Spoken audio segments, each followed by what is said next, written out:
His guru instructed him, "You must chant these mantras. You must also follow the Ekadashi and celebrate the appearance days of the Lord and his devotees, such as Janmashtami, Ram Navami, Shivratri, and Gaur Purnima. On these days, you must observe a vrata." The disciple thus received instructions and orders from his Gurudev and the Vaishnava Acharyas. This is Vaishnavism. These are the rules of Vaishnavas. However, what will happen when a sadhaka starts to follow Ekadashi independently without seeking the guidance of Sri Guru and the Vaishnavas? He will receive a lot of name, fame, and popularity, all kinds of anarthas, such as the desire for material profit, labh, the desire for adoration, puja, the desire for name and fame, pratishtha, accepting things forbidden by Shastra, nishidhachar, envy of other jivas, jeev himsa, and fault finding, kutniti, will appear in his heart. The sadhaka will think, I am so famous. My agent is announcing my glories everywhere. I am the founder of this organization. I already attained perfection. I am a bona fide religionist. I am all in all. We should therefore be very conscious and careful when we take up our spiritual practices, such as following Ekadashi. We should always seek the secure shelter of our spiritual guardians by remaining under their guidance. When following Ekadashi, we should consider, how can I engage my 11 senses in the service of the Lord? How will my Swarup Siddhi and Ekadash Bhav manifest? How will my soul grow and realize its spiritual senses? When will my soul engage in the service of the Lord through my transcendental body? Only if we sincerely pray to Ekadashi Devi like this will it be possible to curb our uncontrolled senses and engage them continuously in the service of Sri Radha and Krishna. Hearing our prayer, Ekadashi Devi will order the 33 million demigods to come and help us. These demigods will make us strong and healthy. A sadhu never grows old and his senses are never weak. This is because the bona fide sadhu is connected to the powerhouse of transcendent devotion. Thus, he is always helped and will ultimately be delivered. Srila Bhakti Siddhant has said, Jadir Pratishtha Sukher Vishtha. The desire for name and fame, Pratishtha, is like pig's stool. Yet, even though Pratishtha is detestable like this, the goddess of Pratishtha approaches her willing victim and tells him, Oh, you are now the Guru of the entire world. You are Guru Mata. You are Guru Pita. You are a Mahabhagavat Vaishnav. She also goes everywhere and announces his glories in the same way to everyone who is willing to hear it. प्रतिष्ठार भये पुरी गिला पलाना कृष्ण प्रेमे प्रतिष्ठा चले संगे गणाना. Chaitanya Charitamrit, Madhya Leela, Chapter 4, Text 147. Being afraid of Pratishtha, Madhvendra Puri ran away from Remana. However, the Pratishtha brought by Krishna Prem is so sublime that it follows the devotee, going along with him. Madhvendra Puri knew how highly he would be respected after Gopinath stole the pot of kheer for him in Remana. He thought, if I remain here until tomorrow morning, I will be honored. All the people will tell each other, Gopinath stole sweet rice for Sri Madhvendra Puri. They will announce this everywhere and everyone will gather around me. And then, in my efforts to please these people, I will lose my bhajan. My relationship with Gopal will be finished. Mundane people will try to develop a relationship with me and thus steal my life. Madhvendra Puri therefore left Remana during the night. Without speaking a single word, he left. But now, if anyone glorifies us, we will clap our hands and say, How wonderfully I am being glorified. My name and pictures are being broadcast everywhere. Indeed, I am very famous. I myself, I myself shall give my pictures to everyone. It is only in their benefit that they should worship me, as I am Jagat Guru after all. From where has this mentality come? Despite following Bhakti and Ekadashi Devi, How did this dog eating prostitute of the desire for name and fame enter our heart? Srila Raghunath Das Goswami states in Manasiksha text 7 that one should give up the desire for prestige. प्रतिष्ठाशा धृष्टा स्वपचरमणि मे हृति नटेत् कथं साधु प्रेमा स्पृशति सुचरितान्नानुमनः सदा त्वं सेवस्व प्रबुदयति माम् अन्तमतुलम् यथा तं निष्कास्य त्वरितमिहितं वेशयति सः. Oh, my dear mind, how can pure, divine love appear in my heart as long as the shameless dog eater woman of the desire for prestige is audaciously dancing there? Therefore, without further delay, contemplate and serve the supreme powerful commanders of Sri Krishna's army, Bhagwan's dear devotees. They will quickly drive away this outcast women and start the flow of pure Vraj Prem within my heart. We constantly think, nobody respects me, no one offers me pranam, I am neglected and avoided by everyone.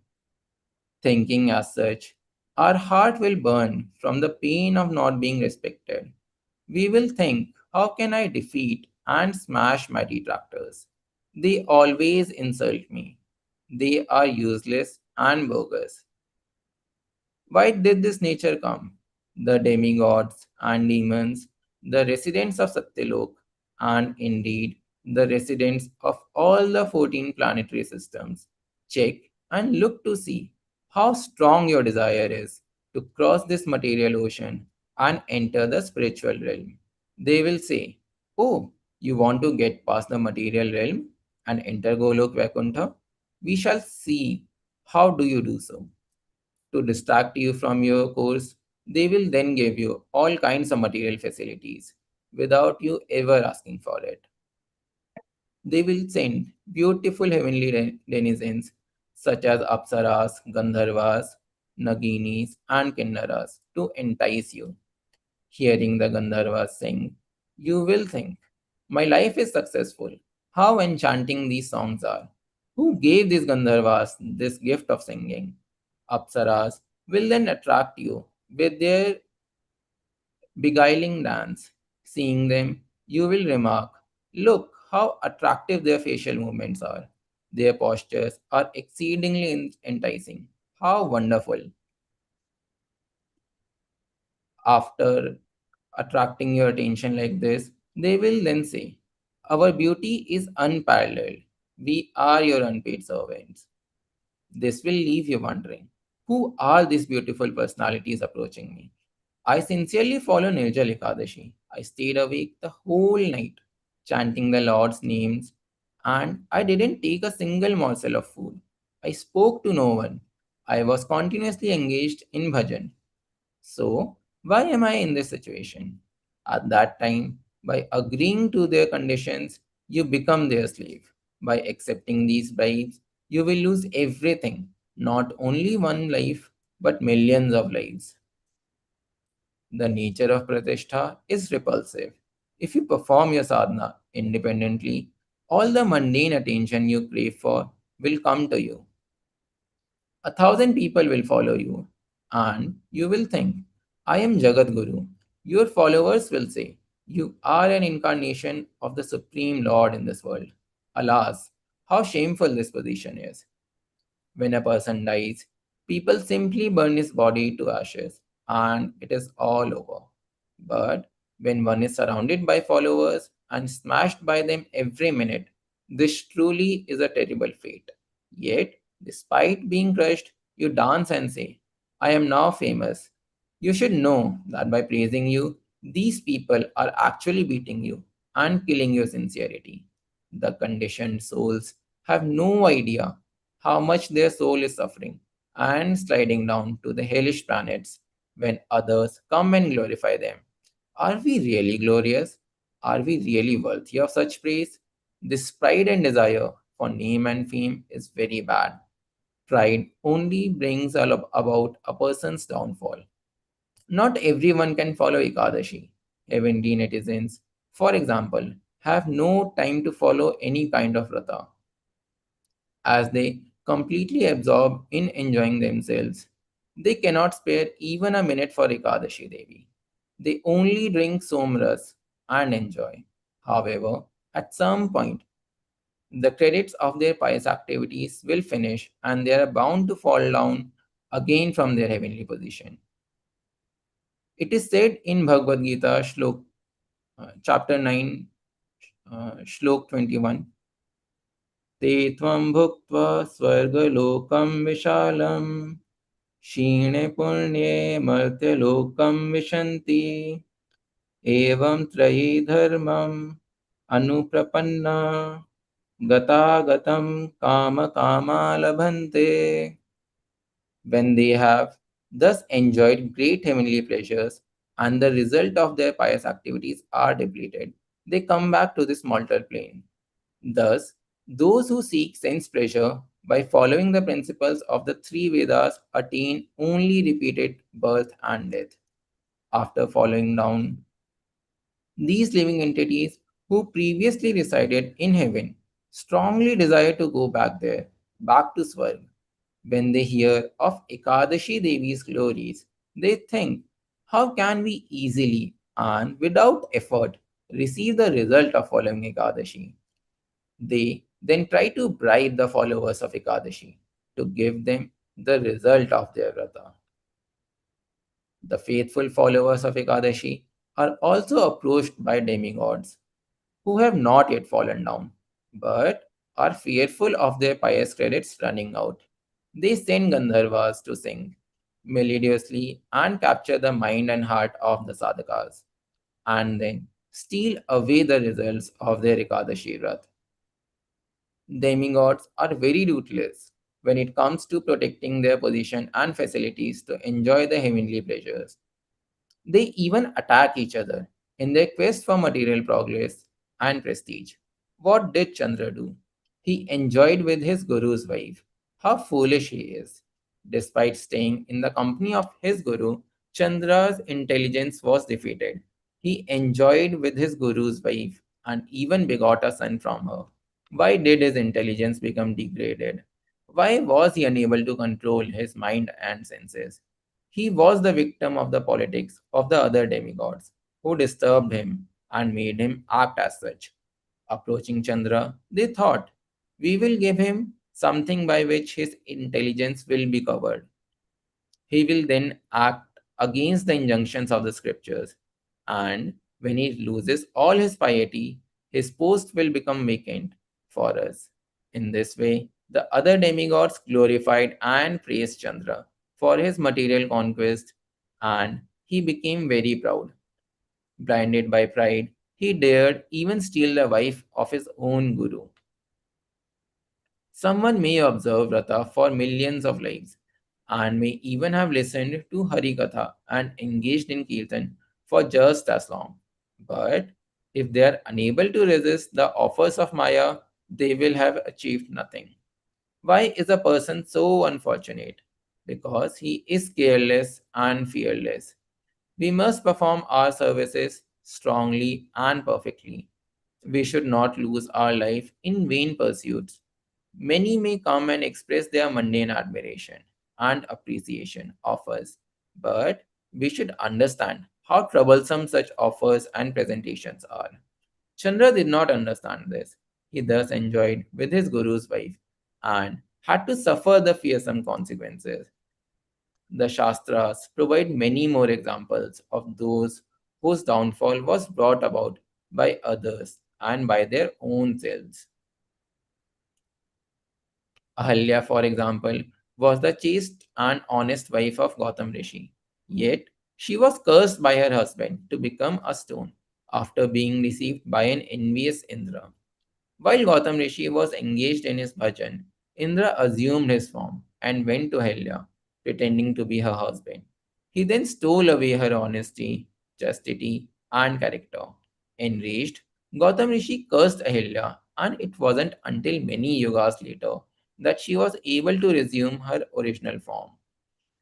after being touched directly by the foot dust of Lord Ramchandra. You must therefore be alert and always pray. Who will help me? I am a fallen soul. After millions of lives, I have come to the lotus feet of Sri Guru and Vaishnavas. Yet, just by performing a little service, Pratishtha is attacking me. Big announcements are being made about me, and Maya is presenting me with many of her gifts. Many want to steal my character by any means. A tutor would often tell his students in school, when money is lost, nothing is lost. When health is lost, something is lost. But when character is lost, everything is lost. Thus, certain pretenders will try to steal our character. If they succeed, we will become crazy and uncontrolled. What will we do in such a position? Where will we go? In spite of performing bhajan sadhana and following Ekadashi, where did this nonsense mood come from? Why does this nature persist even in a good atmosphere and environment? It is because most people are attracted to the material potency.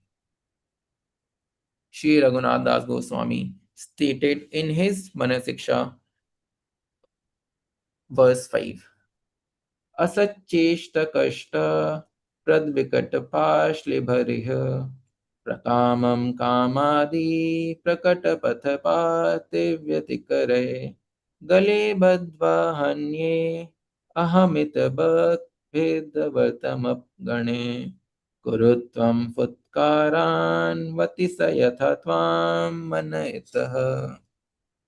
Lust, anger, and so on are a group of dacoits who attack one suddenly on the open road of material life. They have tied my neck licentiously with the painful, terrible ropes of evil deeds and are thus killing me. O mind, having said this, you must anxiously cry out to the powerful and merciful devotees who are the guardians of path of devotion, leading to Sri Krishna, the slayer of Bakasur. Hearing your grievous cry, they will surely save you from such a plight. When lust, anger, and greed take control of our heart, we will no longer have any inclination to perform bhakti. We will forget everything. We should therefore call out to the generals of devotion and pray, please protect and save me. I am being smashed, the dacoits of lust, anger, and greed. They are stealing away my life and bhakti. The Katha Upanishads 1.3.14 says, Utishtat Jagrat Prapya Varan Nibodhata Shurasya Dhara Nishita Duratyaya Durgam Pathastat Kavyayo Vadanti. Arise, awake, approach the great and learn. Material life is like a razor's edge. So say the learned, and the path leading out is difficult to tread and hard to cross. In this samsara, any carelessness on our part will result in us cutting ourselves. Hence, Kamika Ekadashi appears to protect us from our own desires and bestow devotion upon us. Kamika means kamna or desire. Remorsefully, we should think, why have these bad desires entered my heart? I am always near Sri Guru and the Vaishnavas. I study the scriptures, reside in the Dham, and honor Mahaprasad. So why are my desires of a degraded nature? Where have they come from? O Gurudev, O Guru Varga, please protect me. Please ignore my faults and engage me in your service. When the sadhaka prays like this, he will quickly develop all good qualities. But if he is careless, he will lose everything. The guru of the demigods, Brihaspati, had a very nice son named Kach. When Kach came of age to go to school, Brihaspati told him, I will send you to a Gurukul. His son replied, But father, you yourself are a guru. All the respected personalities come to you. Can you not teach me? Brihaspati replied, there is some Vidya or knowledge that I do not have. Then how can I teach you? I will send you elsewhere. You should go to Shukracharya. Shocked, Brihaspati's son said, Shukracharya is guru to all the demons. He is against you. No problem. He is qualified and respected person. He has the power of protection. He knows everything. He has Vishalaya Karani, knowledge of all medicine, and he even knows Mrityu Sanjeevani, the art of reviving the dead. He knows how to clean and purify those who did wrong. So you must go to him. Thus, Kach, the son of Guru of the demigods, went to the Gurukul of Shukracharya, the Guru of demons. Upon seeing him, Shukracharya thought, this boy is Brihaspati's son. If I teach him the Mrityu Sanjeevani, the dynasty of the demigods will prosper. A guru has no reservations towards anyone. All can take his shelter, whether they are a demigod, demon, kinnar, gandharva, yaksha, rakshas, nara, vanara, or a simple human being. A bona fide guru never considers one's birth. He is Jagat Guru, the guru of the whole world. He is clean and his heart is open, and thus God gives him everything. Guru doesn't consider whether one is a great soul or not. He doesn't consider one's fallen condition. Kach approached Shukracharya and said, Gurudev, I have come to seek your shelter. I am Brihaspati's son. Please teach me Mrityu Sanjeevani and any science that is good for me. The boy began to serve his guru diligently and soon became his guru's most nearest and dearest disciple. Shukracharya taught him everything. Meanwhile, the daughter of Shukracharya, named Devyani, would look at Kach every day. She became greedy for him and thought, how can I control Kach? How can he be my friend? I want him to be my lover so I can enjoy with him. Someone may be ugly, crippled, and old before coming to the temple. But by staying in the temple for a while, he becomes beautiful, strong, and young. All goodness will come to reside within him. Why is this?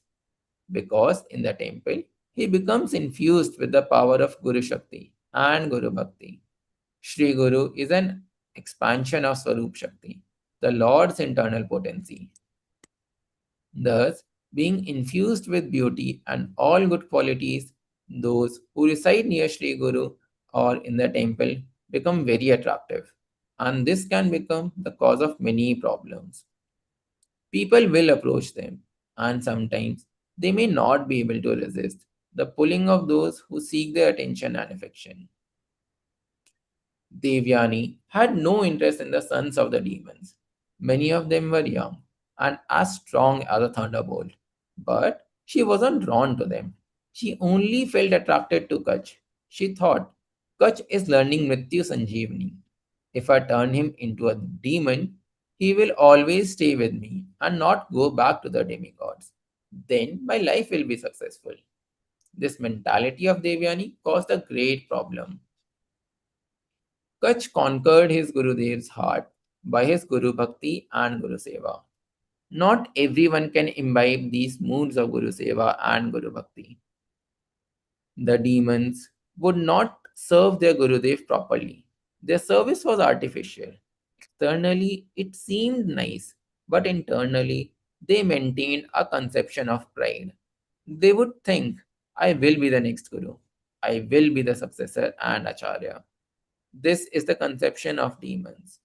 Therefore, a competition arises among them, and each of them stakes claim to their guru's position. They ominously tell each other, I am Guru and you are not. I am Brahma, Aham Brahmasmi. I am Master, Aham Gurusmi. This is a demoniac policy. How many people say, Dashoham Shishyaham, I am a servant, I am a disciple. Almost none. A demoniac mentality is ruling at present. Nobody likes to be a disciple. Everyone wants to be a guru. Therefore, our Gurudev would say, those who wish to become guru may become guru. Mahaprabhu also said the same. Everyone can become a guru. Only Govinda is a disciple. Nowadays, many embellish their na- many embellish their names with prefixes such as Gaudiya Bhushanacharya, Bhagavatacharya, Raganugacharya, or Ragatmika Acharya. To do so is a demoniac tendency. Such policies and politics do not work in the line of bhakti. Kach was not like this. Rather, he was the ideal disciple, similar to a disciple of Sri Shankaracharya called Giri, who received full realization of his guru's knowledge by performing menial services such as washing his guru's clothes and cleaning the temple. When Kach's training had been completed, he wanted to go home, but Devyani strongly objected to this. She told him, "You cannot return anymore. This is impossible, for you have now become a member of our demon family." She then devised a plan to capture him. That night, while Kach was sleeping, Devyani abducted him. She was very proficient in utilizing Maya to deceive and control others. Thus, using her Maya Vidya, she transferred Kach from his rooms to hers and told him, "Now you are mine, you are my lover." Kach, however, replied, "No, I am Gurudev's disciple and you are Gurudev's daughter. Hence, you are my sister." Devyani became angry. "Sister, don't you dare speak to me like this. In this world, nobody is a sister. Don't think that any ladies here are your sisters, because this is not our mood. I am not your sister. I am your lover. Do you love me?" No. Kach was empowered by his sincere Guru Seva. He had the power to control his senses. This is the power of Guru Bhakti, which empowers the disciple with the potency of the Guru. However, Shukracharya did not know of his daughter's advances to Kach. She would incessantly pursue him in her attempts to make Kach love her in return. She even resorted to threatening him with knives, swords, and hooks. She thought, one way or another, I will defeat Kach. She also got the other demons to help her in her endeavors. She told the she told them Kach only came to learn Mrityu Sanjeevani. When he leaves, he will go and help the demigods to conquer over all of you. He will be next Acharya.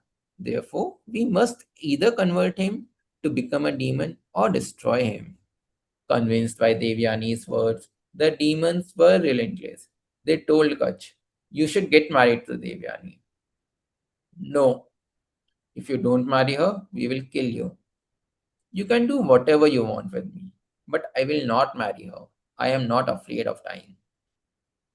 The demons caught Kach and cut him into many pieces. They dug a hole and placed the remains of his body there. However, not long after, Shukracharya was looking for his favorite disciple. The relationship between a guru and a disciple is very deep. The guru has profound love for his disciple, and the disciple feels his guru to be his everything, his life and soul. It is therefore impossible for a guru and a disciple to be separated from each other. Once a guru accepts a disciple and gives him shelter at his feet, he will never reject that disciple, even if the disciple continues to wander in the material realm for millions of lives. Thus, while Guru Shukracharya was chanting mantras and taking a stroll, he called out, "Kach, where are you?" Devyani replied, "Kach is no longer here." "Where has he gone? Why did he leave?" Frustrated, Devyani asked, "Why are you calling him? Why are you so interested in him?" Understanding what had happened, Shukracharya brought Kach back to life using the Mrityu Sanjeevani mantra. By the potency of this mantras, Kach emerged from the graveyard with a body that was golden and even more strong and shining than before. This made Devyani even more greedy to have him. She thought, a miracle. Just see how beautiful his body has become. Her lust for him knew no bounds. Unable to tolerate her feelings for him, she chanted Maya mantras day and night. But these mantras had no effect, for Shukracharya had given him additional advice and instructions to protect him. Kach never complained to his Gurudev. He never said, the demons have cut up my body and tried to kill me. This is important etiquette that all disciples should follow. They should never give pain to their Guru. They should never act against him or blame him for their own shortcomings. They should not offer him their own conceptions and tendencies. Rather, they should offer Pushpanjali to their Guru and perform his puja. They should give him their heartfelt presentations. Indeed, they should offer him their lives, but never their anarthas. To offer one's sins and accumulated mundane tendencies is not the mood of a sincere disciple. Devyani assumed many forms to entice Kach. When Kach would go to the bathroom, she would assume the form of water. When he would eat, she would become a fan and other paraphernalia. She tried to control him by any means, but Kach only had a desire for Guru Bhakti and Guru Seva. Devyani tried very hard to make Kach accept just a little of her affection, knowing that even one drop of it would act like slow poison and would gradually bring him under her control. If we accept any amount of mundane love, we will gradually be finished. Mahaprabhu therefore said, Grame katha na sunibe, grame varta na kahibe, bhala na khaibe, ara bhala na paribe. Chaitanya Charitamrit, Antalila, Chapter 6, Text 236. Do not listen to the mundane talk or engage in discussions about mundane subject matters. Do not eat rich, palatable foodstuffs or dress yourself nicely. Never accept anything for your own liking. When someone offers you something, you should think this is for God, Guru, and the Vaishnavas, and not for me. What will happen if you accept something simply for yourself? An elephant will emerge through the hole of the needle. Kach knew that Devyani would resort to any means to have him accept her. To prevent this, he even stopped drinking water and eating food. He would only take the Mahaprasad, remnants of his Gurudev, nothing else. Devyani would make many preparations such as halwa, pakoda, and malpua for Kach, but he cleverly refused everything. The demigods don't eat meat, but the demons do. This is a major difference between them. Knowing Kach to be a vegetarian, Devyani became a vegetarian as well. She also started to follow Ekadashi, adorned her forehead with a tilak, and let her hair grow into dreadlocks. She changed her whole appearance to that of a brahmacharini. On some occasions, however, she would also wear the dress of Vyabhicharini, thinking, if Kach sees me dressed like this, he will come under my control. Still, Kach was not impressed by any of it, and she gained no control over him. Guru Shukracharya told Kach, a brahmachari is the repository of Brahma Shakti. As you are now a brahmachari, you must never lose your vital energy. For this is Brahma Shakti. You must never lose even a drop of it. By preserving it, you will be Brahma's nearest and dearest. You will develop a close relationship with him. Guru Bhakti will make you more luminous than the brightest of stars. You will be very famous, but you should be helpful for everybody. Never make a distinction between the demons and the demigods. Kach replied, Yes, Gurudev, and accepted all the instructions as Devyani untiringly tried to attract Kach. It started to dawn on her that it was impossible for her to win him over. Desperate, she again assembled all the demons, who easily agreed to whatever she said, for they were of the same demoniac nature. Each of the demons thought, if I follow Devyani's order, she will marry me. I hope she will look at me and think of me. I will be hers. On Devyani's request, all the demons confronted Kach. They killed him and ate his remains. Devyani herself also ate some of his body. Thus, that evening, Kach did not show up for his evening duties. According to the rules of the Gurukul, it is the duty of the disciples to make all the arrangements for their Guru's well being throughout the day. In the evening, they should arrange a place where the Guru can rest. They should fan him and give him an oil massage. They should also smear sandalwood paste on his body. In the morning, the disciples should have all the paraphernalia ready for their Guru's awakening and morning routine. This is the duty of the disciples. If they have love for their spiritual master, they will be inspired to perform their services without any hesitation. Kach would serve Shukracharya like this, but the demons never did. They would only eat, enjoy, and give pain to their guru.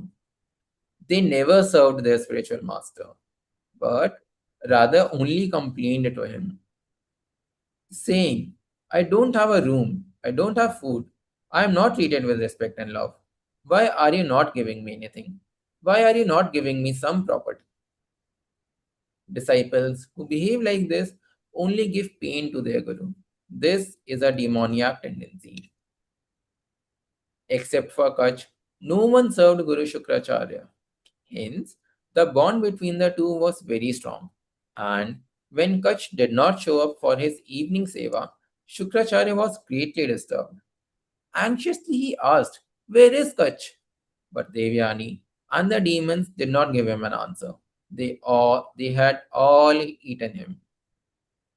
Now just see how powerful Sri Guru is. Taking a little of the sandalwood paste that Kach had smeared on his body earlier, Shukracharya chanted several mantras and then said, Kach, you must come out from wherever you are. By the power of his mantras, the stomachs of the demons cracked open, and many demons lost their lives. Devyani also shrieked in pain and said, I'm finished. What is happening? Do I have a baby in my womb? She quickly ran to Shukracharya. Alarmed, he asked her, what happened? Pointing to her stomach, she said, Kach is here. Kach? How can Kach possibly have entered your womb? Can I operate myself and take out Kach? Shukracharya asked his daughter, what have you done? Tell me the truth. I like Kach, but what have you done to him? I had him killed and cut into many pieces. He didn't like me in return, so therefore I had him killed and we all ate his body. How was it possible for Kach to be killed if he was fully protected by his Guru? Sri Guru never rejects someone who genuinely seeks his shelter, not even if Sri Hari himself is angry with the person. Sri Hari may want to scold and punish him, but Sri Guru will protect him. No one can disturb someone who possesses Guru Bhakti. Such a disciple will have everything. Devyani fell to the ground in pain, and Kach emerged from her body. This time, however, he did not appear in just one Swarup. He had appeared in many forms. There was no longer one single Kach. There were millions of him. Because Kach had both Brahma Shakti and Guru Shakti within his heart. He had become very powerful. By his Gurudev's mercy, he had the power to expand himself into millions of forms. Seeing this, Devyani became greatly surprised. To comfort Kach, Shukracharya told him, I will now give you some good advice. If you follow it carefully, you will never have to face problems like this again. My advice is that you follow Kamika Ekadashi. There will always be people motivated by their own desires who will try to approach and defeat you, although they may try to destroy and kill you. Kamika Ekadashi Devi will protect you from them. By her mercy, their desires will be nullified. None of their mantras and yantras will work on you. Their tantra and maya will be ineffective, and you will not lose your life anymore. Instead, you will be perfected and renowned as a great personality.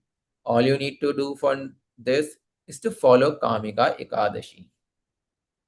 Kach then learned from his guru how to properly follow Ekadashi. After this, Guru Shukracharya felt fully satisfied with Kach's progress and told him, "Now you can return to your father." Kach thus returned to heaven, but he did not become a great enjoyer like most of the demigods. He also didn't want others to enjoy his body and mind. Instead, he fully dedicated himself to serving the Supreme Lord. To reserve, to reserve oneself for God's service is a symptom of someone who has Brahma Shakti. This is what Kach learned and received from his Gurudev. And wherever there is Brahma Shakti, there will be Guru Shakti and Bhagavad Bhakti as well. Hence, Maya can never defeat a person who has Guru Bhakti. Such a person has transcended Maya. Ekadashi Devi gives us everything conducive for our devotional services. When a serious disciple sincerely serves his Gurudev, all facility, help, and protection will come to him. His bona fide Guru will always think, how can my disciple do things in the right way? How can he become fixed in his devotion? If you are not steady in our devotion, we will surely go the wrong way. We are very fortunate in this life, for we have come to the shelter of the gaudiya Vaishnavas. The Srimad Bhagavatam, second canto, third chapter, 10th shlok states, Akamah sarva kamuva moksha kama udaradhihi tivrena bhakti yogena yajeta purusham param. Whether you are free from desires, full of desires, or desirous of liberation, having achieved a higher intelligence, you should worship the Lord with intense bhakti yoga. In the initial stages of bhakti, when people first join the ashram, they have many desires. They may think, "Oh, I would like to have a motorcycle." Yet, not long after, they would consider, "A motorcycle is not good, a car would be better." And as time passes, they begin to fantasize of flying across the sky in gas balloons and aircrafts. I want to have a vehicle that can move on all surfaces, and then I can go everywhere. The speed of such a vehicle should be 1,000 kilometers per hour. Such wild imaginations, speculations, and desires are a disease that a sadhaka should leave behind. But he himself cannot remove such desires from his heart. He cannot protect himself from this disease by his own efforts. This disease will seem insignificant at first, but as time passes, it will grow and consume the entire self. Desire is the disease that makes the universe rotate. Attacked by this disease, we will run here and there. As a result, we will have no taste for being in the association of Sri Guru or in the holy dham. We will lose faith in the Vaishnavas and in Mahaprasad. We will stop revering Tulsi Devi, Ganga, and Yamuna. All our devotional conceptions will be lost. We will then think, how can I serve this body? How can I serve this bed? How can I be a maid servant, a slave of my friends, my family, my beloved? We then run to fulfill these desires. However, we are the Lord's eternal part and parcels. Tivrena Bhakti Yogena. Engage yourself in my devotional service. Srimad Bhagavatam, 2nd canto, 3rd chapter, 10th verse. God tells us, if you have desires, I will fulfill them. Whether you have many desires or have none, I will take care of you. Seeking shelter, why do you look here and there? Accept my devotional service. We have no desire for Guru Bhakti. We came to Sri Guru and the Vaishnavas only to fulfill our own desires. This is called Anya Milasha. Srila Rup Goswami, Srila Rup Goswami has said in Bhakti Rasamrit Sindhu 1.1.11 Anyabhilashita shunyam jnana karmadi anavritam anukulyena krishnanu shilanam bhaktiruttama. Uttam Bhakti is the utter endeavor to serve Bhagwan in a favorable mood. It is devoid of any desire, and it is not eclipsed by knowledge of impersonal Brahma, mundane duties, or by austerities, yoga, shank, and other types of practices. We must seriously cultivate Uttama Bhakti. We must not let the disease of fulfilling our own desires affect us. If this disease is unchecked, we will think, how is my mother? I wish to call my mother. I want to cry and speak my sorrows to her. Our mundane relatives will only harm our devotion. They desire to fulfill our separate interests very bad. It is not possible to remove the root cause of these desires by our own endeavor. Hence, Kamika Ekadashi comes to protect us from our ulterior wants. She cleans and purifies us of our selfish desires by removing them from the root. Then, Gyan and Karma will no longer be able to affect us. Thus, by following Ekadashi, we will be freed from everything. Soon after, a sweet mood will enter our heart. We start to see everyone as part and parcels of God, and a desire to be helpful to all of them will arise. We will serve the Lord by serving His devotees. We will no longer be a selfish miser. When we will start to do everything for God's pleasure, our service attitude will have become proper and sincere, and we will begin to enjoy transcendental pleasure. Just like God took Prahlad and Dhruva on his lap, He will also take us on His lap and embrace us. He will enter our heart and stay with us for all time. Then we will realize, I am God's servant and He is my beloved. Our love will only be for the Lord. It will never be spoiled elsewhere or destroyed. It will be impossible for anyone to steal us away from His service. His satisfaction will be the sole aim and objective of our life. Indeed, His service itself will be very life. Without His service, we will feel completely lost. This is called sadhu sangha. Yet, without such realizations, we will continue to run to fulfill our own separate desires.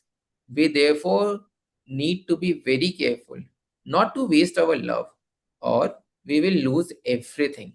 We should pray to Srila Gurudev and the Vaishnavas that we can always be strong and respectful to Ekadashi Devi. Even if we don't understand her glories, simply by respectfully hearing them, they are bound to enter our hearts one day. On that day, we will weep for Ekadashi Devi's mercy, realizing how valuable and helpful her appearance day is. We will realize that she is the mother of devotion. Srila Gurudev taught us the glories of Ekadashi. He has now disappeared from our vision, but he has simply gone to help the souls of another universe, and he is waiting for us there. He thinks, who is remembering me? Who is still following the instructions I gave? Who is practicing bhakti? Upon seeing a sincere devotee, he joyfully claps his hands and exclaims, I will take this soul with me. He is really my follower. when we pray with tears in our eyes, calling our Shri Gaur's name. Srila Bhakti Vinod Thakur has sung, एक बार देख ले चक्षे जाल, एक बार देख ले चक्षे जाल, गौर बोले निताई देना शकल संभाल, गौर बोले निताई देना सकल संभाल, बोड़ो सुखेर खबर गाए. Seventh verse. When Nitai sees a tear appear in someone's eyes while chanting the name of God, he instantly gives his support to that person. Indeed, he gives him all strength and power. We need to pray to the lotus feet of God Nitai. Oh God, oh Nitai, I am a fallen soul. Please protect me. Ha God Nitai, Tora Duti Bhai, Patita Janer Bandhu. अधम पतित आमी है दुर्जन हो मोरे कृपा सिंधु कभी हबी देनो दशा मोर fourth text. O God Nitai, you two brothers are the only real friends of all the fallen living beings. I am the lowest of the low, most fallen and cruel minded. So please bestow your ocean of mercy upon me. Thakur Bhakti Vinod says, Krishna बोलो संग चलो यही मंत्र भिक्षा चाहे. Just chant Krishna Nam in the association of the Vaishnavas. This is all I beg of you. But Nitai says, Gaura bolo sang chalo यही mantra bhiksha chahi. All I ask is that you chant God's name, for it was Gaur Hari who brought Ekadashi to this world. We should pray to Srila Gurudev, to Sri Gaur Sundar, and to Ekadashi Devi and the Vaishnavas that one day we will be serious. We should pray not to be defeated by our desires. These desires should not catch us and smash us. We should remain one pointed and determined like Kach to never divert our love and affection away from Srila Gurudev and God. Otherwise, many are ready to steal and divide our love and affection, and that would leave us completely unprotected. ये गाओ मोरा वैष्णव गोसाई करुणार जाल सिंचा तबे रक्ष पाई श्री कृष्ण भजन लगी samsare ainu. Sixth verse. O Vaishnav Gosai, only if you sprinkle the water of your compassion on me will I be protected.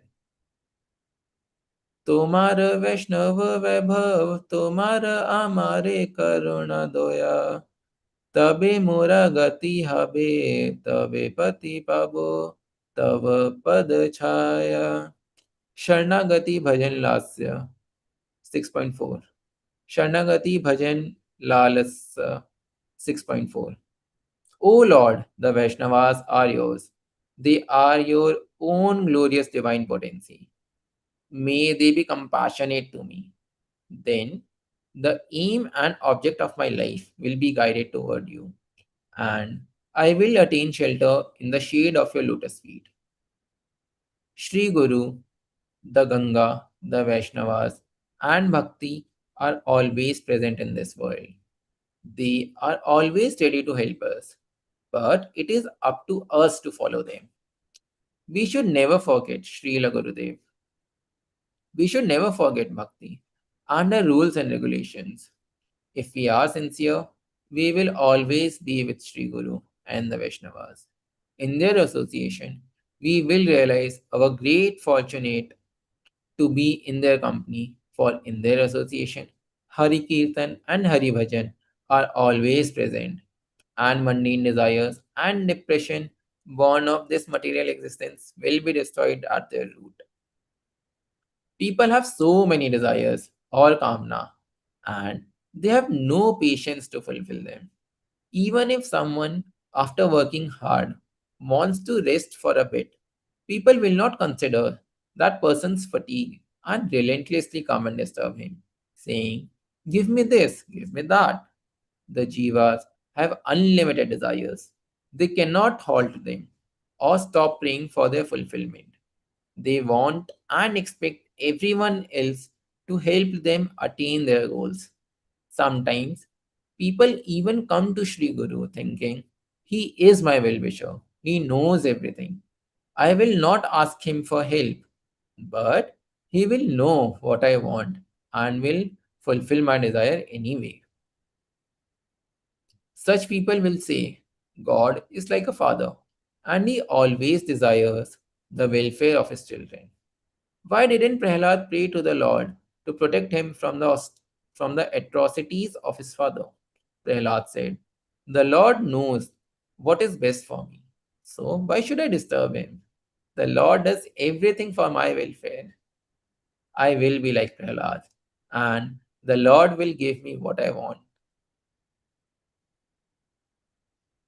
We heard before how the Lord takes rest on Shayan Ekadashi. He sends Nidra Devi, the goddess of sleep, into this world, ordering her to go to those jivas who are always disturbing others for their own benefit and to put them under her influence. At this time, wanting to freely go and meet with the Vrajvasis in Vraj Mandala, Krishna even puts to rest the Dwarkavasis and all his other associates. A clever house servant puts sleeping medicine in the evening milk of his masters, and then, when they go to sleep early, he stays up and spends his time freely as he pleases. Similarly, Shayan Ekadashi, it is not the Lord who takes rest. He himself is not tired, but he is tired of the living entities who constantly disturb him and try to control him and each other. He thus arranges for them to rest for the 4 months of Chaturmasya.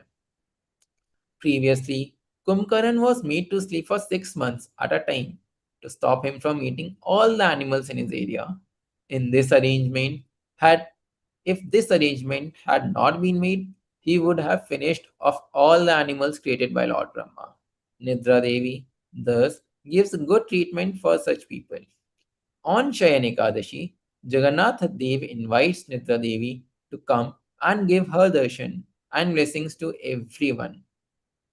When she embraces someone, she will first enter that person's brain, then his eyes, and finally his hands and legs. In this way, that person becomes weak, as if paralyzed, and he becomes very peaceful. Thus, after Shayan Ekadashi, the living entities became silent, and Krishna came to Vrindavan Dham.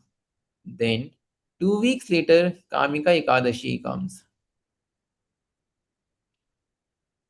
कामदीनं कति न कतिधफलितदुर्निदेशास् तेषां जातमाया न करुणा नात्रपा सन्ति उत्सृज्यैतान् अथ यदुपते साम्प्रतं लब्धबुद्धिस् त्वम् आयातः शरणम् अभयं मां नियुक् मां नियुङ्क्ष्वतं दास्ये Chaitanya Charitamrit Madhya Leela chapter 22 verse 16.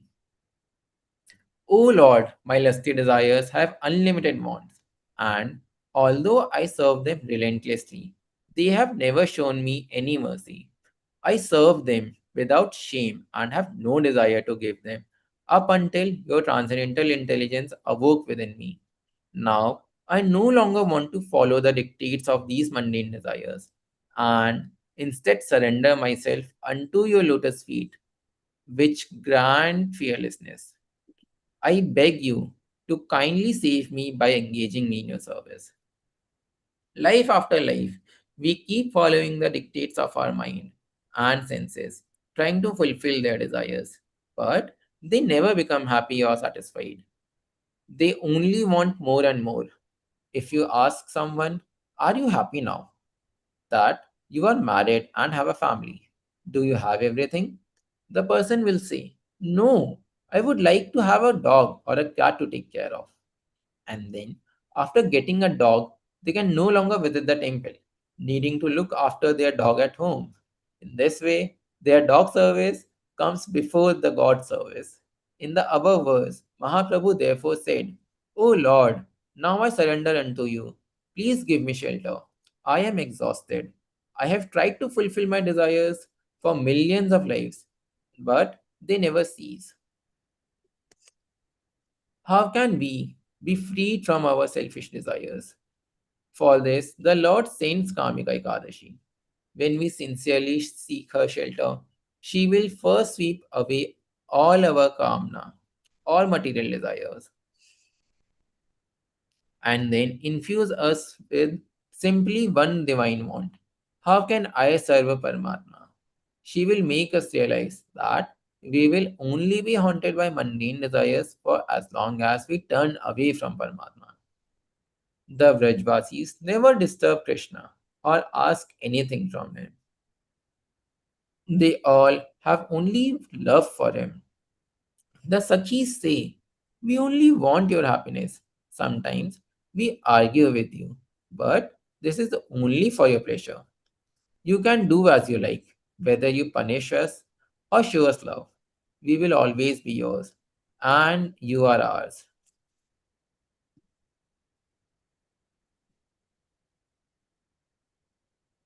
आश्लिष्यवा पादरतां पिनष्टु माम् आदर्शनान् मर्महतां करोतु वा यथा तथा वा विदधतु लम्पटो मत्प्राणनाथस्तु स एव नापरः.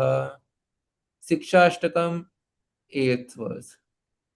The gopis say you can smash us, kick us, kill us, or show love to others in front of us, but we will never complain or disturb you. Sometimes, when people come to Sri Guru and the Vaishnavas, they start to complain to them and point out others' shortcomings. Such behavior only disturbs Guru and Vaishnavas. The heart of such people are not clean, but filled with the material desire for their own name and fame. When we come to Vrindavan, into the association of Guru and the Vaishnavas, we should carefully consider our position. Srila Gurudev used to tell the following story. A previously wealthy landowner once came to Vrindavan to do bhajan, having renounced everything. At night, he decided to rest on the bank of the Yamuna. Using the sand from the bank, he made a raised bed and pillows to sleep on. He could not sleep without pillows. This was his nature. The next morning, many Vrajvasis came to the Yamuna to bathe and collect water. When they saw him, they jokingly said, "Look at this Babaji. He has left everything and is lying on the bank of Yamuna. But he cannot forget his old nature. He has made many pillows out of the sand." Hearing their mocking words, the former landowner became disturbed. He smashed his bed of sand and simply lay on the ground. However, when the Vrajvasis returned, they said, "How can he be a Babaji? He has so much anger. We only made a small comment and he immediately reacted in frustration. He has left his family, but he has not left his anger and desires. If he could do that, we would understand that he truly is a renunciant." Mahaprabhu said, "Sada naam laiba yatha labhate santosha eta achara kare bhakti dharma posha." Chaitanya Charitamrit Adi Leela, chapter 17, verse number 30. Always chant the holy name and be satisfied with whatever is easily available to maintain your body. In this way, your devotional service will be maintained. There are symptoms of a renunciant. If someone has many desires, he will only disturb God, Guru, and the Vaishnavas, sometimes even going as far as expecting them to provide him with all that he wants. Once there were five brothers living in an ashram. One day, their Gurudev arranged five rasgullas for them. As one brother was not there at the time, another brother kept the extra rasgulla aside for him. However, after some time, that boy thought, "My brother has not returned. Soon, ants will come and eat his rasgulla." Again and again, he would look at his brother's sweet, and at last he thought, "I will just eat this one today and give him another one tomorrow." Gurudev will surely give us more. Later that night, Guru called this boy and said, "Your brother has come. Did you give him the rasgulla? I will give him two tomorrow." Oh, what happened? Many ants and flies were coming for the rasgulla, so I ate it, thinking I would give him extra tomorrow. If the rasgulla was already rotten or had any other problem, then how come you still look at it? Then how come you still took it? Most of us have the same nature as that boy. Our tongues and minds are uncontrolled. Once a disciple of Param Gurudev approached him and said, "Gurudev, it is not good for a brahmacharis to eat at night." Param Gurudev agreed, saying, "Yes, if you want to refrain from eating at night, this is good. Then, in the morning, you can rise early from Brahma Muhurat without difficulty." The disciple, however, continued, "Gurudev, I do have one humble request. Please just give me one glass of milk in the evening. I will not need anything else." Seeing that the disciple only desired to arrange something more pleasing to his senses than the prasadam that was distributed to all, Param Gurudev called the storekeeper of the temple. Then, in front of him and all the temple residents, he told that brahmachari, "For the rest of your life, you will never be able to have milk again." How can we be liberated from our unlimited desires? They are our karma bandhan, our karmic chain to this world. Why are we never happy and satisfied? Fire, air, water, earth, ether, everything is available. God gives us whatever has been allotted to us for this lifetime. Yet, we continue to be bound by our desires and are unable to free ourselves. Because of this, we are always suffering. Our karma and desires take us from one species to another.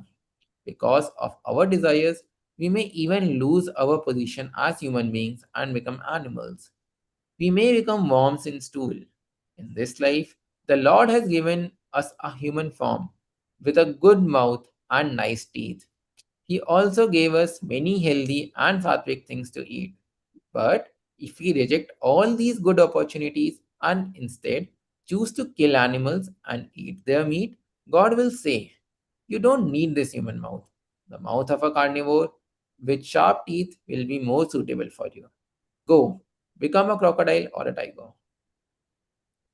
If we could just renounce our unlimited desires and only wish for one thing, we would be happy forever. What is that one thing we should wish for? "Oh Lord, I have lost you. When will I be able to meet you and serve you?" This should be our only desire. Yet for now, although we may come to Guru and the Vaishnavas in the Holy Dham, we are unable to follow Bhakti properly due to our kamna. We should be cautious of Anya Bhilasha and try to follow the definition of Uttama Bhakti given by Srila Rup Goswami. "Anyabhilashiता शून्यं ज्ञानकर्मादि अनावृतम् अनुकुल्येन कृष्णानु शीलनं भक्तिरुत्तमा." Bhakti Rasamrita Sindhu 1.1.11. Perpetual, ardent endeavor meant exclusively for Sri Krishna and performed out of genuine care for him, when neither prone to any selfish ulterior desires nor eclipsed by impersonal knowledge, fruitive work, or any other occupation, is known as Uttama Bhakti. We hear this, but we don't practice it. Our independent and selfish desires control us. We should try to be with God instead of being with our kamna. It is not that desiring in itself is a bad thing. Without desires, Krishna is but an impersonal divine glow called Nirvishesh Brahma. If the living entities would have no desires at all, then how would they serve the Lord? Why would they cook or maintain a garden or do anything? They would do nothing at all. Desire should therefore be present. But the question is, what kind of desire? We must have Sat Kamna. we should desire to serve and help everyone for the happiness of the Lord and for the actual welfare of all the souls. Our help should not be according to our own independent choice or for our own pleasure.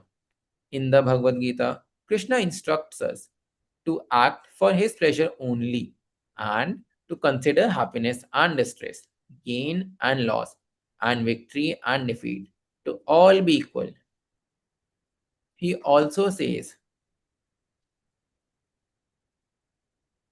Dukheshvar Dukheshvanu Vignamanaha Sukheshu Vigata Spriha Vitaraga Bhaya Krodha Sthita Dhira Muniruchyate. Bhagavad Gita, chapter 2, Shlok 56. That person who is not disturbed by the three types of miseries, who remains free from desires in the presence of happiness, and who is free from attachment, fear, and anger, is called a steady-minded state, a steady-minded sage. Be one-pointed. Give up your independent desires and become a steady-minded sage. Be like Yashoda Mata and the other Vrajvasis who one-pointedly serve Krishna from morning to evening. On Shayan Ekadashi, Krishna sent Nidra Devi to those who have no interest in bhakti, making them all fall asleep. As such, they are no longer able to disturb those who do desire bhakti. Next, Kamika Ekadashi comes to free the sincere sadhakas from their unfavorable desires and to give them good desires instead. Krishna himself also comes as Chaitya Guru, the super soul within the heart, and gives everyone good advice and inspiration to pray. There once was a boy who was very well behaved and always got good marks in school. Everyone liked him. However, when one day he came late for school, he was immediately punished and chastised by his teachers and parents. Even his friends scolded him. That same day, another boy came late for school as well. No one said anything to him. That boy was very naughty. He would always torment his elders and everyone around him, taking pleasure in causing them pain. Thus, the good boy was punished as soon as he did something wrong, but no one ever said anything to the naughty boy. Noticing this, the well behaved boy asked his elders why this was so. In response, the elders explained that everyone cared for him and that was why he was punished as soon as he made a mistake. They did not want to see him go the wrong way. The naughty boy, on the other hand, would never listen to good advice anyhow. So no one said anything. His punishment would automatically come later as the karmic reaction to his bad actions. We are now like that naughty boy. We are fearless. If we sleep through Mangalarti, we accept it without regret. If anger comes, we give in to it without thinking. If lust comes, we are not disturbed. Our desires are misplaced. And if we remain careless about this, evil forces will control us. We must be very strong. Or if we cannot be strong, we must pray. We must become like the well behaved boy. Then everyone, our Guru, the entire Guru Varga, Ekadashi Devi, and Krishna himself will come and help us. Ekadashi Devi appears to help the sadhakas. She always comes during the Brahma Muhurat. This is a fixed time from 3 a.m. to 6 a.m. She is not controlled by the movement of the sun and the moon. Some people think that rising and setting of the sun and moon have some power over her, but this is not true. She descends from the spiritual world. She is not controlled by Russia or America. She is no one's slave.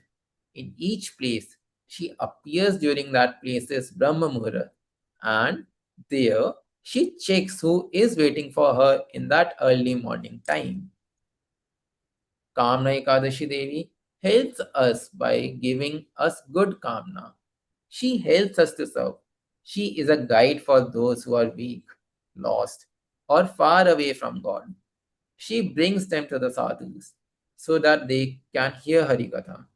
In Kali Yuga, Sriman Mahaprabhu established the proper way of following Ekadashi. Just like Ganga Devi, Ekadashi Devi actually has different manifestations. Ganga Devi is known as Mandakini in Swarga heaven, as Bhogavati in Patal hell, as Bhagirathi on earth. In her original form, however, Ganga Devi is Bhagavad Priya, a dearmost devotee of the Lord. Similarly, Ekadashi Devi takes on different forms according to the desires of her followers. To worldly people who follow her vrata with a desire for material gain, she gives the mundane fruits of karma. Similarly, she gives jnana and yogic powers to those who observe her fast with a desire for these things. Mahaprabhu, however, taught his followers not to follow this Karmi Ekadashi, Jnani Ekadashi, or Yogi Ekadashi, but to observe the Bhakt Ekadashi. Srila Bhakti Vinod Thakur refers to Ekadashi Devi as Bhakti Janani, the mother of Bhakti. The Bhaktas follow that Ekadashi Devi who is Bhagavad Priya, the very dear devotee of the Lord who brings his Karuna Shakti from the spiritual realm to this world. They take shelter of that Bhakti Janani and pray to her for Sat Kamna, desires that are favorable for Bhakti. They pray for the desire to seriously follow Navada Bhakti, the nine limbs of Bhakti. We should also pray for this. We should pray to always be strong and remain on the right path. Then problems can never come to us. If we have no desire to follow the limbs of bhakti, we will be like the Karmis and Jnanis who ask Ekadashi Devi for mundane things and remain trapped in the endless cycle of birth and death. We should therefore pray, O Ekadashi Devi, Mother of Bhakti, let my desire be like that of Amrish Maharaj. सा वै मनः कृष्णपादारविन्दयोर् वचांसि वैकुण्ठ गुणानुवर्णने करौ हरेर्मन्दिर मार्जनादिषु श्रुतिं चकराच्युत सत्कथोदये मुकुन्दलिङ्गाल्य दर्शने दृशौ तद्भृत्यागत्र स्पर्शेन सङ्गमम् घ्राणं च तत्पाद सरोजसौरभे श्रीमत्तुलस्य रसनं तदर्पिते पादौ हरे क्षेत्रे पादानुसर्पणे श्रीऋषिकेशपादाभिवन्दने कामं च दस्येन तु कामकाम्यया यथोत्तमश्लोक जानाश्रयरतिः Srimad Bhagavatam, ninth canto, 4th chapter, verses 18 to 20. Maharaj Amrish always engaged his mind in meditating on the lotus feet of Krishna, his words in describing the Lord's glories, his hands in cleansing the Lord's temple, and his ears in hearing the Lord's glories. He engaged his eyes in seeing Krishna's deities, temples, and pastimes like Mathura and Vrindavan. He engaged his sense of touch in touching the bodies of the Lord's devotees, his sense of smell in smelling the fragrance of tulsi offered to the Lord, and his tongue in tasting the Lord's prasad. He engaged his legs in walking to the holy places and temples of the Lord, his head in bowing down before the Lord, and all his desires in serving the Lord 24 hours a day. Indeed, Maharaj Amrish never desired anything for his own sense gratification. He engaged all his senses in devotional service. This is the way to increase attachment for the Lord and become completely free from all material desires. This verse explains how Ambrish Maharaj utilized all his senses in the service of the Lord. If we pray to Ekadashi Devi for this kind of kamna, bhakti will be very easy. We should pray to always remain within Sri Gurudev's protective circle, to not fall victim to bad habits and desires, and to be strong in our bhakti practices. Just for one day, for Kamna Ekadashi, we should control all our material kamna and pray to develop spiritual kamna. Many tests will come, but we should not accept any of Maya's gifts. Instead, we should remain focused on Harikatha and Harinam. This is a symptom of true renunciation. On Ekadashi, we must prioritize our engagement in Navada Bhakti. If we prioritize the wants of our senses over Bhakti, we will have no protection from Maya. Our determination to prioritize our chanting should be such that even if the whole planet were to be destroyed and fall into Rasatal, we will still not give up our Harinam. We should pray to Ekadashi Devi for such fortitude. We should also carefully avoid the shameless prostitute of the desire for prestige. When in her embrace, we will say, we are too busy to follow Navada Bhakti. But in reality, we will just be busy sleeping in the lap of Maya. If we follow Bhakti properly, we will always be serious and strong. How did Srila Gurudev pray? Ha Devi Kaku Bhara Gaga Dayad Vacha यचे निपत्य भुवि दंडवत् उद्भतरितिः अस्य प्रसादम् अभुदस्य जानस्य कृत्वा गंधर्विका निजगणा गणानां वेदेहि गंधर्व संप्रार्थनाष्टकम second verse. O Gandharvike Sri Radhe, greatly distressed, I fall down to the ground like a stick and beg you, please mercifully count foolish me as one of your own. What is the meaning of Nijgan? Own group. Ekadashi Devi is part of Srimati Radhika's Gana, as are the Manjaris and the Sakhis. If we desire to serve Srila Gurudev eternally, we should also remember this prayer. But how often do we do so? Srila Gurudev would recite many more verses daily, such as the Pranam mantra of Yog Maya Pauran Marsi Devi and the following verse from Srila Rup Goswami's Stava Mala. Angashamalima Chatabhir Abhito Mandikritindivaram Jadyam Jagadu Rochisham Bhajami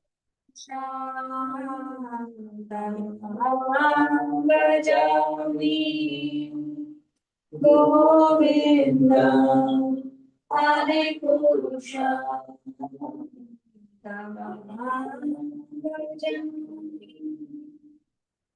Govinda Hare Purusha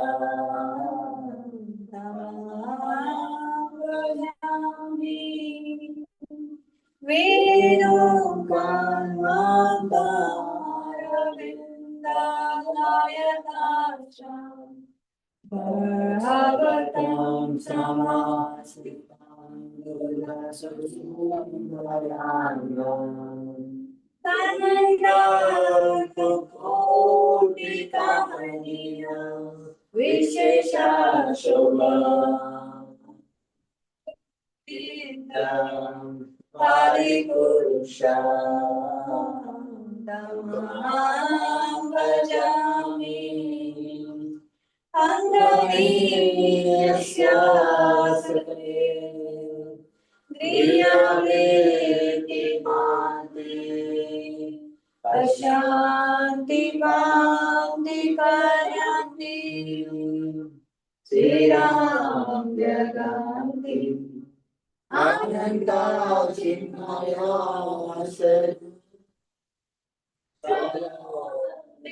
Sarvasya Govinda Hare Purusha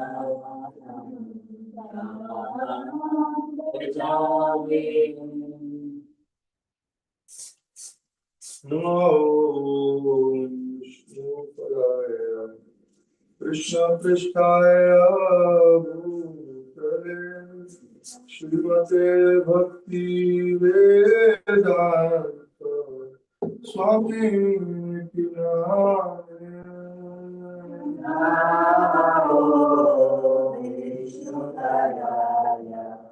Krishna Krishna Bhutale Srimate Bhakti Vedanta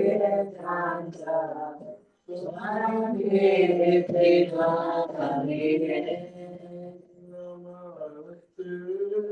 Saraswati Deve Gauravani Pracharine Nirvishesha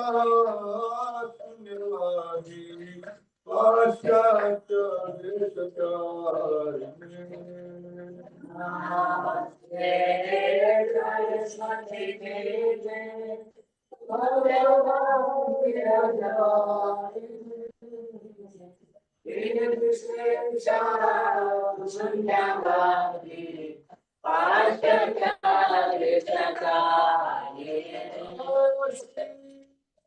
Krishna Chaitanya Prabhu Nityananda Shri Advaita Gadadhar Srivastava Gaura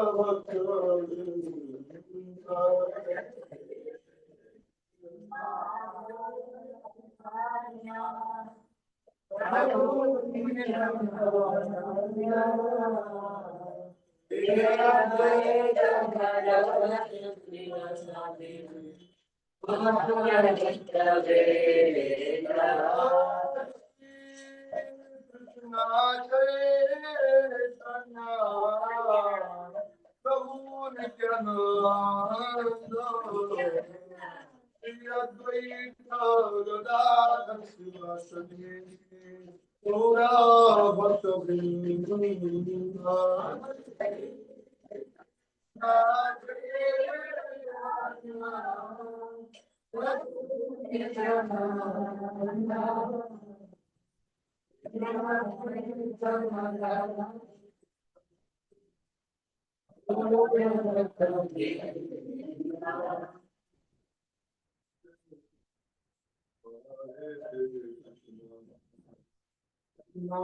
Krishna Hare Hare Hare Rama Hare Rama Rama Rama Hare Hare Krishna, Hare Krishna, Krishna Krishna, Hare Hare, Hare Rama, Hare Rama, Rama Rama, Hare Hare.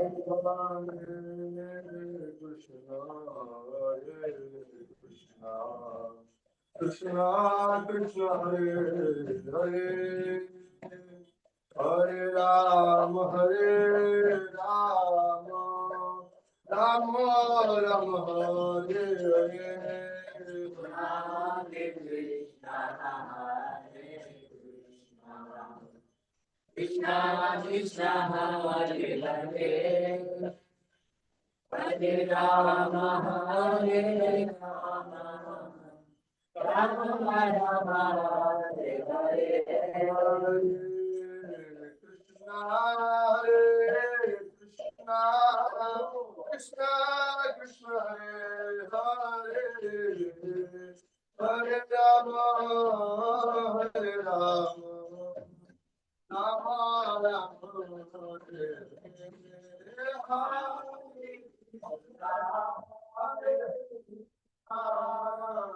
Krishna Krishna Hare Hare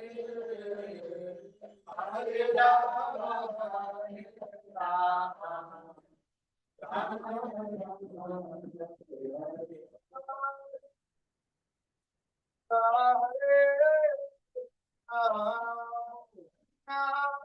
Hare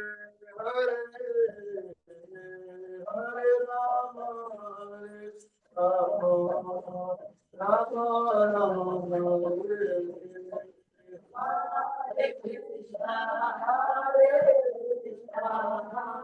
Krishna Krishna Hare Hare Hare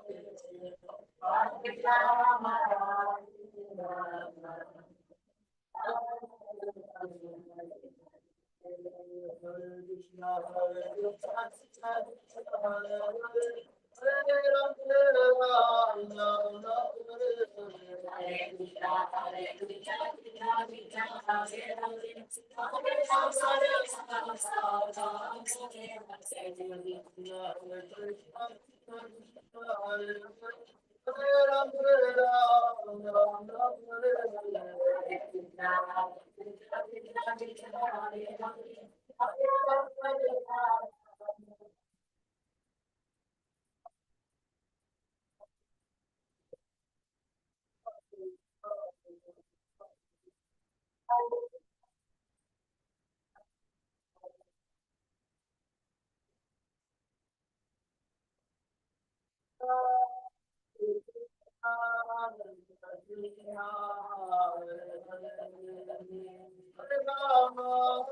Hare Rama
Vatsala Sri Gaura Hari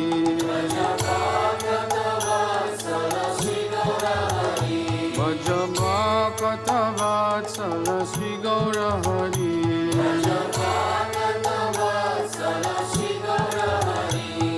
Sri Gaura Hari Sahi Goshta Bihari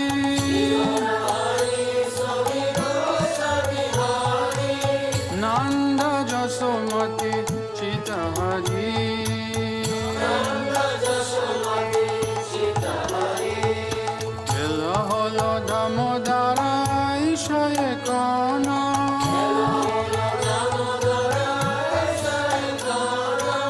Bhova Mandire Basi Karaha Bojana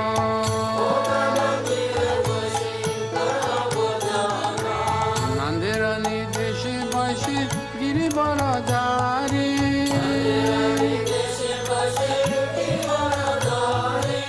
Baladeva Saha Saka Vaise Sari Sari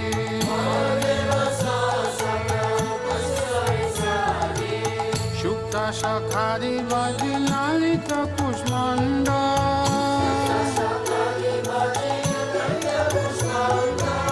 Dalidana Dugda Tumi Dadi Mocha Kanda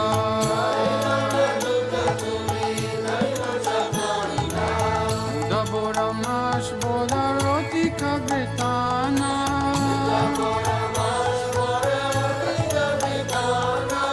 Daskuli Pista Kakir Puli Payasana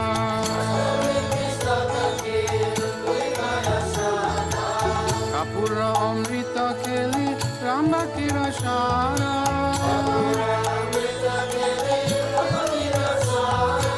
Amrita Rasalama Dvadasha Pakora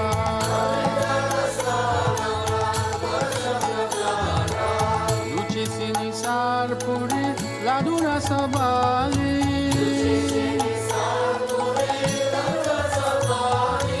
Bhojana Korena Krishna Hoye Kutuhali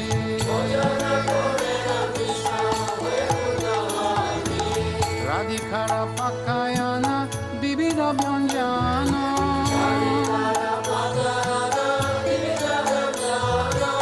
Paramayanande Krishna Korena Bhojana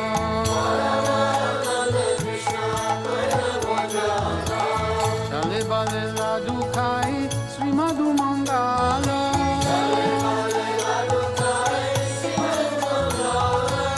Bagala Bajaya Deya Hari Bolo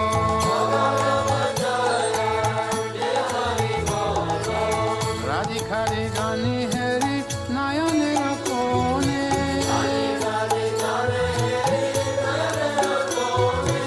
Tripta Hoye Khai Krishna Jasoda Bhavani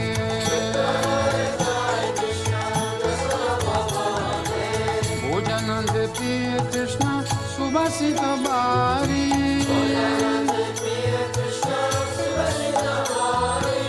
Sabe Mukha Prakaloy Hare Sari Sari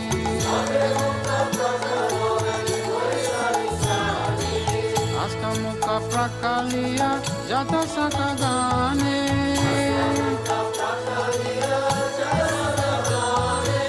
Anande Vishrama Kore Baladeva Sane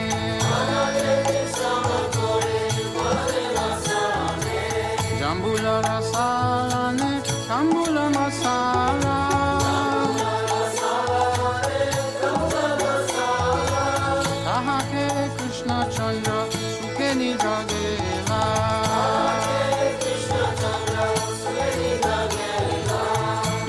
Kasiki Pucha Chamara Dulaya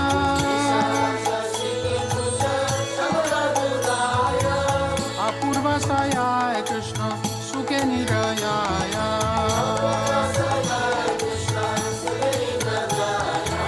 Yasomati Anga Priye Danishtaya Nito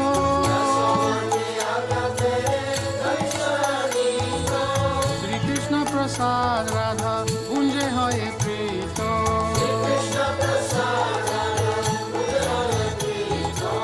Lalitari Saki Gana Avashesha Paya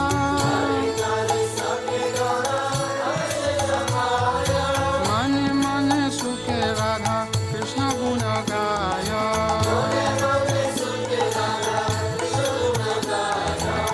Hari Lila Ekamatra Jahara Pamora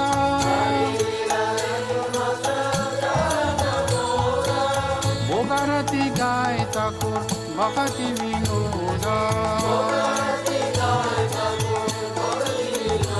Madhava Katavatsala Sri Gaura Hari Madhava Katavatsala Sri Gaura Hari